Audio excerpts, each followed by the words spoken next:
Parents, welcome my channel parents help. My dear parents, आप सभी को प्यार भरा नमस्कार, जय श्री कृष्ण, राधे राधे। डियर पेरेंट्स, सर्दियां जैसे ही स्टार्ट होती हैं बच्चों को बहुत ज्यादा ईयर पेन स्टार्ट हो जाता है। जब लास्ट विंटर थी तब भी मैंने अपने बच्चों के साथ ये प्रॉब्लम फेस करी थी और इस बार भी विंटर में मेरे बच्चे को ये प्रॉब्लम हुई ईयर पेन की। सर्दियों में अक्सर ऐसा क्यों होता है कि बच्चों को बहुत ज्यादा ईयर पेन होता है, जो बच्चे होते हैं उसको सहन नहीं कर पाते हैं। क्या रीजन होते हैं और किस तरीके से आप क्योर कर सकते हैं, आपको डॉक्टर के पास कब जाना है। एक्चुअली में जब बच्चों को सर्दियों में बहुत ज़्यादा कोल्ड एंड कफ हो जाता है तो सर्दियों में जो कफ होता है, जो खांसी की वजह से बच्चे की जो नोज और ईयर की जो डक्ट होती है वो ब्लॉक हो जाती है और ब्लॉक होने की वजह से बच्चे के कानों में दर्द होना स्टार्ट हो जाता है। स्पेशली सर्दियों में जब नाक और कान का जो रास्ता ब्लॉक हो जाता है तो उस ब्लॉकेज की वजह से बच्चे को कान में दर्द होना स्टार्ट हो जाता है।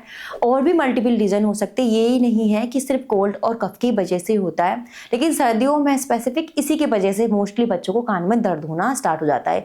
ईयर वैक्स एकदम हार्ड हो जाती है, बच्चे जब खांसते हैं तब बच्चे को पेन होता है।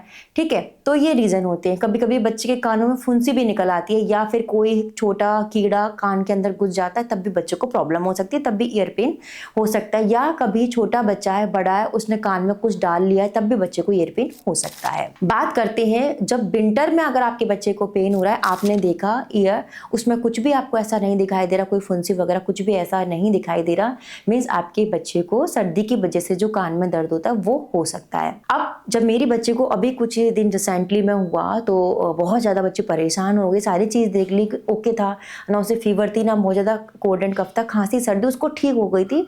ठीक होते होते बिल्कुल एंड में उसके कान में दर्द होने लग गया, क्योंकि वो जो उसकी ब्लॉकेज हो गई नाक का और कान का जो रास्ता है वो ब्लॉक हो गया और उसकी वजह से बच्चे को सडनली एकदम दर्द होना स्टार्ट हो गया। ठीक है, मैं डॉक्टर के पास गई और आप यकीन नहीं मानोगे, मेरे पास कम से कम दर्जनों मेडिसिन डॉक्टर ने मेरे पास लिख दी। इतनी सारी, आप देख सकते हैं मेरे हाथ में कितनी सारी दवाइयाँ हैं, इतनी सारी दवाइयाँ हैं, पता नहीं किस किस चीज़ की हैं, जिसमें से कुछ दवाइयाँ मैंने अपनी बच्ची को दी हैं और जिसमें से देखिए जो कॉमन है। पिछली बार भी जब मेरी बच्चे को दर्द हुआ था तब भी नोज में डालने के लिए और कान में डालने के लिए दी थी। ठीक है, जिससे कि म्यूकस ढीला हो और जो ब्लॉकेज है वो ख़त्म हो जाए और बच्चा कंफर्ट जोन में आ जाए। ठीक है, तो एक तो नाक में डालने के लिए होती है और दूसरी ड्रॉप होती है कान में डालने के लिए। तो आपके पास इस तरीके से सैलाइन ड्रॉप है नोज में डालने के लिए और कान में डालने के लिए, कोई अच्छी सी ईयर क्लीन करने के लिए कोई आपके पास ईयर ड्रॉप रखी हुई है, तो आप उसको इस्तेमाल कर सकते हैं। ठीक है, बहुत पुरानी ना हो, बिल्कुल रिसेंटली 6 महीने या 3-4 महीने ही पुरानी हो, तो वो अगर आपको ऐसा लग रहा है कि बच्चे के कान में दर्द हो रहा है तो आपको सिर्फ ईयर ड्रॉप जो कि डॉक्टर ने लिख रखी हो वो और सैलाइन ड्रॉप आप डाल दीजिए नोज में, तो जिससे जो ब्लॉकेज है वो खत्म हो जाएगी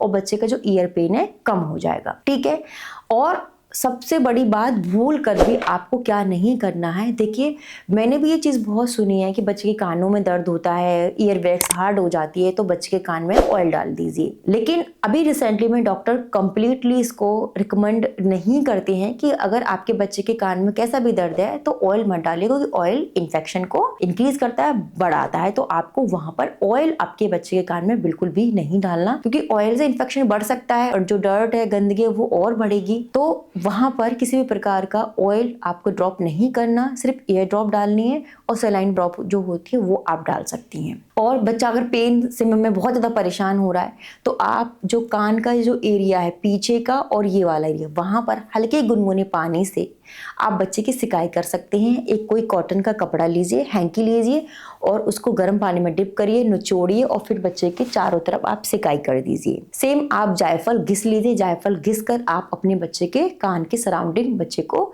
लगा दीजिए।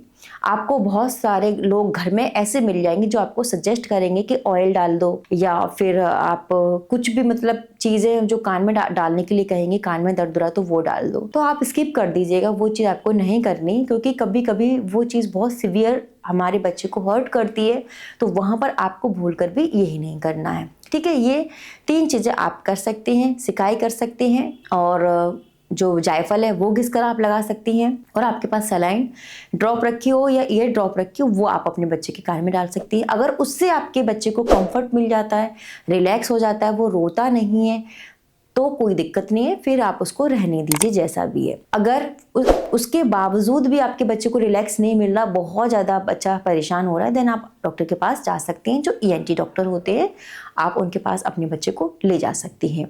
लेकिन अगर रात में बच्चे को परेशानी हो गई, या आप कहीं आउट ऑफ स्टेशन हैं, या फिर आपको ऐसा लग रहा है कि अभी बहुत रात है, हम बच्चे को कहाँ ले जाएं, तब आप ये फर्स्ट रेमेडीज़ आप अपने बच्चे को दे सकती हैं। काफ़ी हद तक आपका बच्चा काम हो जाएगा, शांत हो जाएगा। और फिर जब आपको लग रहा है कि बच्चा शांत है, तब आप अपने बच्चों को डॉक्टर को दिखा सकती हैं। लेकिन सर्दियों में ध्यान रखिए कि इस तरीके का ईयर पेन बच्चे को बहुत होता है, ईयर इन्फेक्शन भी हो जाते हैं, और कभी कभी ईयर वैक्स की वजह से भी बच्चे को दर्द होता है। तो डियर मॉमीज, अगर आपको भी ऐसी दिक्कत होती है तो प्लीज़ ये रेमेडी आप जरूर ट्राई करके देखिएगा। आई होप आपको आपके बच्चे को रिलैक्स मिलेगा। मैं ऐसे ही इंपॉर्टेंट वीडियोस आपके लिए लेकर आती रहूँगी। धन्यवाद।